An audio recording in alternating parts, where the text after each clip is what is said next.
السلام علیکم۔ آج ہم بات کر رہے ہیں ایملی ہینری کی نئی کتاب گریٹ بگ بیوٹیفل لائف کی۔ وعلیکم السلام۔ جی ہاں، اور خاص طور پر اس پر جو 2 ریویوز آئے ہیں ہم ان کا ذرا گہرائی سے جائزہ لیں گے۔ بالکل، ہمارے پاس یہ 2 تفصیلی جائزے ہیں اور ان میں کتاب کے پلاٹ، اس کے جو مرکزی خیالات ہیں، لکھنے کا انداز، اور یہ بھی کہ کن لوگوں کو یہ کتاب زیادہ پسند آ سکتی ہے، یہ سب بتایا گیا ہے۔ تو آج کی گفتگو کا مقصد یہی ہے کہ ان جائزوں کی روشنی میں سمجھیں کہ اس کتاب میں آخر خاص بات کیا ہے۔ جی، اور کیا چیز ہے جو اسے ممکنہ طور پر اتنی مقبول بنا سکتی ہے۔ تو چلیں شروع کرتے ہیں ان جائزوں کو کھنگالنا اور دیکھتے ہیں کہ آخر اس کتاب میں ہے کیا۔ سب سے پہلے بنیادی بات، یہ کتاب کس قسم کی ہے؟ ژانرا کیا ہے؟ دونوں جائزے کہہ رہے ہیں کہ یہ رومانوی اور عصری فکشن ہے۔ بالکل، رومانوی اور عصری فکشن، یعنی آج کل کے دور کی کہانی۔ عصری فکشن سے مطلب موجودہ زمانے میں سیٹ ہے۔ اندرونی گروتھ ہوتی ہے، اس پر بھی کافی زور ہوتا ہے۔ اچھا۔ تو ان جائزوں کے مطابق بھی گریٹ بگ بیوٹیفل لائف کی کہانی ایسے ہی 2 مرکزی کرداروں کے گرد گھومتی ہے۔ اور وہ کردار کیسے ہیں؟ وہ آپ کہہ لیں اپنے ماضی کی کچھ ناکامیوں یا ادھورے خوابوں، شاید کچھ پچھتاؤں کے بوجھ تلے دبے ہوئے ہیں۔ اوہ، یعنی زندگی میں کچھ کمی سی محسوس کر رہے ہیں۔ ہاں، کچھ ایسا ہی، کوئی ایسی چیز جس سے وہ شاید نمٹنے کی کوشش کر رہے ہیں۔ اور پھر جیسا کہ ایسی کہانیوں میں اکثر ہوتا ہے، کوئی اتفاقی ملاقات۔ جی بالکل، ایک غیر متوقع یا اتفاقی ملاقات انہیں قریب لے آتی ہے، اور جائزے بتاتے ہیں کہ یہ تعلق پہلے دوستی میں بدلتا ہے۔ اچھا، پہلی دوستی۔ ہاں، اور پھر آہستہ آہستہ رومانوی شکل اختیار کرتا ہے۔ لیکن یہاں ایک دلچسپ بات ہے، وہ کیا؟ دونوں جائزے اس بات پر زور دے رہے ہیں کہ بھئی یہ صرف ایک سیدھی سادی سی محبت کی کہانی نہیں ہے۔ یہ بات تھوڑی سمجھائیں، ایسا کیوں کہنے؟ یہی تو میرا خیال ہے اس کتاب کی اصل کشش ہے۔ دونوں جائزے اپنی اپنی طرح سے اس بات پر متفق ہے کہ رومانوی پہلو تو ہے، وہ اہم بھی ہے، لیکن کہانی کا جو اصل فوکس ہے نا، وہ ہے کرداروں کا خود کو دوبارہ دریافت کرنا۔ خود کو دریافت کرنا؟ اچھا۔ جی، یہ ایک سفر ہے، اپنے ماضی کے زخموں سے شفا پانے کا، اپنی غلطیوں یا جو چیزیں نہیں مل سکیں ان سے سیکھنے کا، اور زندگی کی طرف سے جو دوسرے موقع ملتے ہیں نا، انہیں کھلے دل سے قبول کرنے کا۔ تو رومانوی تعلق پھر کیا ہے؟ وہ اس بڑے سفر کا ایک حصہ ہے۔ یوں سمجھیں کہ ایک طرح کا محرک ہو سکتا ہے یا شاید نتیجہ، لیکن اصل توجہ کرداروں کی اندرونی تبدیلی پر ہے، ان کی جذباتی نشوونما پر۔ گویا محبت کی کہانی ایک بڑے کینوس پر بنی ہے، جہاں کردار اصل میں خود کو تلاش کر رہے ہیں۔ بالکل صحیح، آپ نے بہت اچھے سے کہا۔ یہ تو واقعی دلچسپ لگ رہا ہے۔ مطلب رومانوی تعلق کہانی کا انجن نہیں، بلکہ شاید منزل تک پہنچنے والی گاڑی کا ایک خوبصورت حصہ ہے۔ ہاں، کچھ ایسا ہی۔ اچھا، تو اب ذرا ان نکات کی طرف آتے ہیں جو ان جائزوں میں خاص طور پر نمایاں کیے گئے ہیں۔ وہ کون سی باتیں ہیں جن پر دونوں تجزیہ نگار آپ کہہ لیں متفق ہیں؟ جی، کئی اہم باتیں ہیں جن پر اتفاق نظر آتا ہے۔ سب سے پہلے تو مصنفہ ایملی ہینری کے لکھنے کے انداز کی بہت تعریف کی گئی ہے۔ اچھا، کیا کہا گیا ہے؟ دونوں جائزے کہتے ہیں کہ ان کا انداز پرمزہ ہے، یعنی ہلکی پھلکی کامیڈی ہے، ساتھ ہی یہ دلی بھی ہے، یعنی جذبات کی گہرائی کو چھوتا ہے اور قاری کو اپنی گرفت میں لے لیتا ہے۔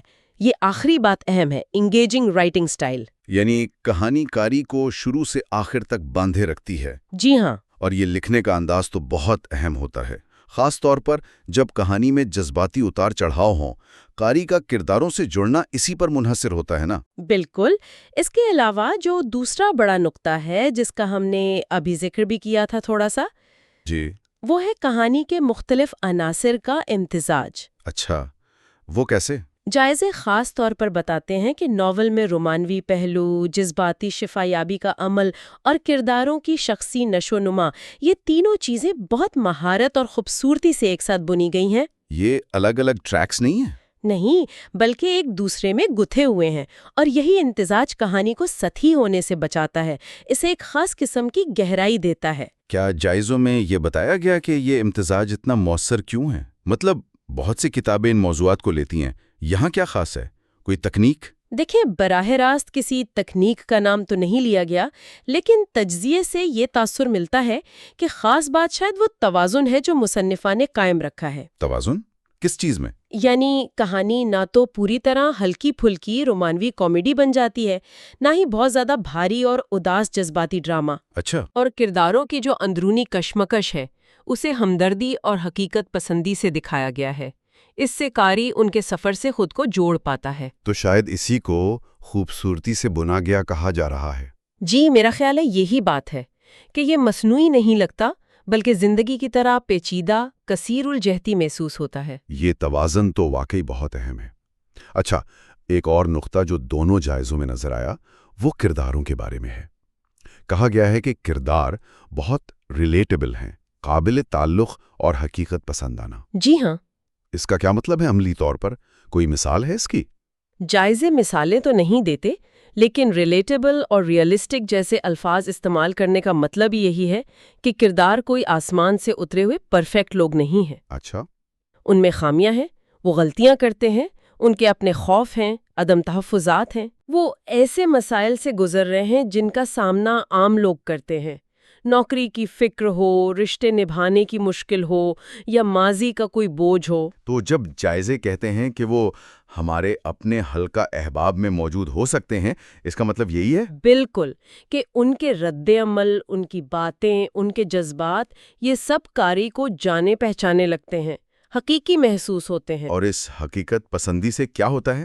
اس کی وجہ سے قاری ان کے لیے ہمدردی محسوس کرتا ہے، ان کی کامیابی پر خوش ہوتا ہے، ان کی ناکامی پر افسردہ ہوتا ہے، جذباتی طور پر شریک ہو جاتا ہے۔ بالکل، جب کردار صرف پلاٹ کو آگے بڑھانے والے مہرے نہ لگیں بلکہ جیتے جاگتے انسان لگیں تو کہانی کا اثر کئی گنا بڑھ جاتا ہے۔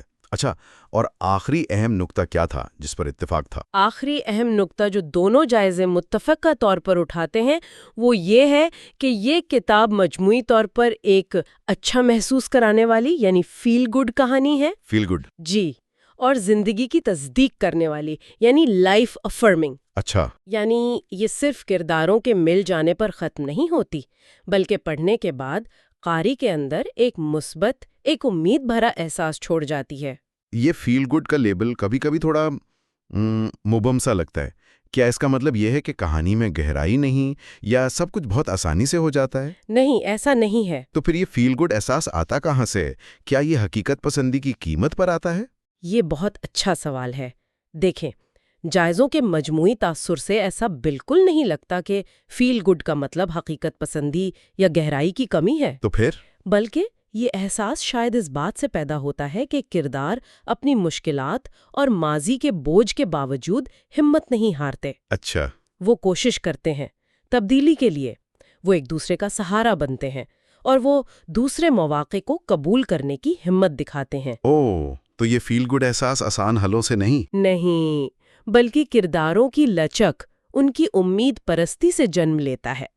کہانی زندگی کی مشکلات کو نظر انداز نہیں کرتی، بلکہ یہ دکھاتی ہے کہ ان مشکلات کے باوجود خوشی، محبت، نئی شروعات، یہ سب ممکن ہے۔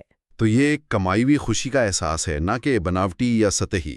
بالکل، محنت سے حاصل کی گئی امید آپ کہہ لیں۔ بہت خوب۔ تو ان تمام نکات کو ذہن میں رکھتے ہوئے دلچسپ انداز بیان، موضوعات کا متوازن امتزاج، قابل تعلق کردار اور ایک مثبت پیغام، ان جائزوں کی روشنی میں یہ کتاب کن لوگوں کے لیے سب سے زیادہ موزوں رہے گی؟ جی، جائزے اس بارے میں کافی واضح ہیں۔ بنیادی طور پر 3 قسم کے قارئین بتائے گئے ہیں۔ کون کون سے؟ پہلا، وہ لوگ جو رومانٹک کامیڈیز یعنی روم کامز اور دلی جذباتی محبت کی کہانیوں کے شوقین ہیں، جنہیں ایسی کہانیاں پسند ہیں جن میں مذاق بھی ہو، پیارے کردار بھی، اور دل کو چھو لینے والے لمحات بھی۔ یعنی جو ایک اچھی رومانوی فلم یا کتاب کی تلاش میں لیتے ہیں۔ بالکل۔ دوسرا گروہ ان قارئین کا ہے جو ایسی تحریر پڑھنا چاہتے ہیں جو بہت زیادہ بھاری یا پیچیدہ نہ ہو، جسے آسانی سے پڑھا جا سکے، یعنی اے لائٹ ریڈ۔ لیکن جو ساتھ ہی جذباتی طور پر گہری اور پرمعنی بھی ہو۔ یعنی وہ صرف وقت گزاری نہیں چاہتے بلکہ ایک ایسی کہانی چاہتے ہیں جو انہیں کچھ محسوس کرائے، کرداروں کے ساتھ ایک جذباتی سفر پر لے جائے۔ تفریح کے ساتھ ساتھ تھوڑی جذباتی تسکین بھی۔ جی ہاں۔ اور تیسرا گروہ؟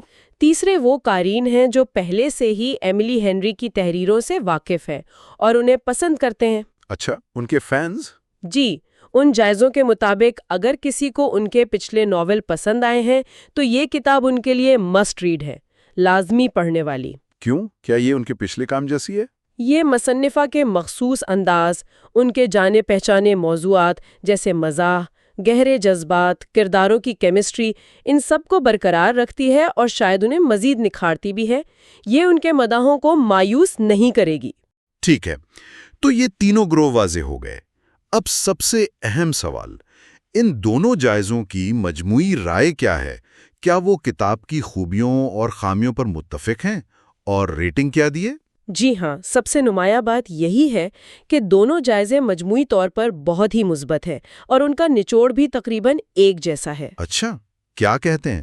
دونوں اس بات پر متفق ہیں کہ یہ ایک دل کو گرما دینے والی، پرمزہ اور خوبصورتی سے لکھی گئی ناول ہے جو محبت اور زندگی میں ملنے والے دوسرے مواقع کا جشن مناتی ہے۔ واہ، یہ الفاظ دل کو گرما دینے والی، مزاحیہ، خوبصورتی سے لکھی گئی، محبت اور خاص طور پر دوسرے مواقع، یہ بار بار آئے ہیں؟ جی، کسی نہ کسی شکل میں دونوں جائزوں میں یہ باتیں دہرائی گئی ہیں۔ اور درجہ بندی، ریٹنگ؟ وہ بھی بہت متاثر کن ہے۔ دونوں ہی جائزوں نے اسے 5 میں سے 4.5 ستارے دیے ہیں۔ 4.5 ستارے؟ یہ تو واقعی بہت اچھی ریٹنگ ہے۔ مطلب دونوں تجزیہ نگار کتاب سے کافی زیادہ متاثر ہوئے ہیں۔ جی بالکل۔ یہ دوسرے مواقع والی بات پھر سے آ گئی۔ یہ تھیم اتنی نمایاں کیوں ہے؟ کیا جائزوں سے کچھ اندازہ ہوتا ہے کہ یہ قارئین کے لیے اتنی پرکشش کیوں ہو سکتی ہے؟ دیکھیں، جائزے براہ راست اس کی نفسیاتی یا سماجی وجوہات پر تو بحث نہیں کرتے، لیکن جس تسلسل اور اہمیت سے دونوں جگہ اس کا ذکر ہے نا، اس سے یہی لگتا ہے کہ یہ موضوع کتاب کی روح کے بہت قریب ہے۔ اور اس کی کشش؟ شاید اس کی کشش اس امید میں ہے جو یہ پیش کرتی ہے۔ آج کل کی تیز رفتار، بعض اوقات مایوس کن دنیا میں یہ خیال کہ ماضی کی غلطیوں یا ناکامیوں کے باوجود نئی شروعات ممکن ہے، جی، کہ محبت اور خوشی دوسری بار بھی مل سکتی ہے، یہ اپنے آپ میں بہت طاقتور اور تسلی بخش خیال ہے۔ یہ صرف کرداروں کے لیے نہیں، شاید قاری کے لیے بھی ایک طرح کا جذباتی سہارا بنتا ہے۔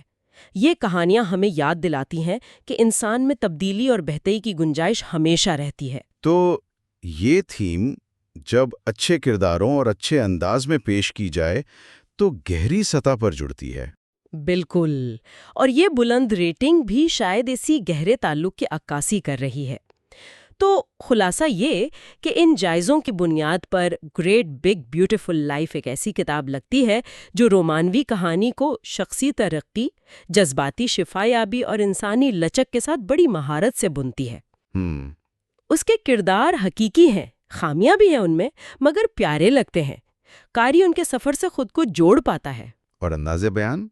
وہ بے وقت مزاحیہ بھی ہے، دلی بھی اور امید افزا بھی۔ تو یہ محض ایک اور محبت کی کہانی نہیں لگتی، بلکہ خود کو دوبارہ پانے اور زندگی کو اس کی تمام پیچیدگیوں کے ساتھ دوبارہ گلے لگانے کی ایک دعوت لگتی ہے۔ اور یہیں پر یہ جائزے ہمیں ایک دلچسپ نقطے پر سوچنے کی دعوت بھی دیتے ہیں۔ وہ کیا ہے؟ جب کوئی ادبی کام جیسے یہ ناول زندگی کے دوسرے موقع کو اتنی اہمیت دیتا ہے تو کیا اس کا اثر صرف کہانی کی دنیا تک رہتا ہے یا قاری کی اپنی سوچ پر بھی اثر ہوتا ہے؟ ہاں، کیا اس طرح کی کہانیاں ہمیں صرف کرداروں کی کامیابی پر خوش ہونے کا موقع دیتی ہیں، یا یہ ہمیں اپنی زندگی میں موجود امکانات، تبدیلی کی گنجائش اور امید کی کرنوں کو ایک نئے زاویے سے دیکھنے کی ترغیب بھی دے سکتی ہیں؟ یہ واقعی ایک گہرا سوال ہے۔ جی، یہ وہ سوال ہے جو ان جائزوں کے مطالعے کے بعد ذہن میں آتا ہے، اور شاید اس کتاب کی اصل کامیابی اسی میں پوشیدہ ہو۔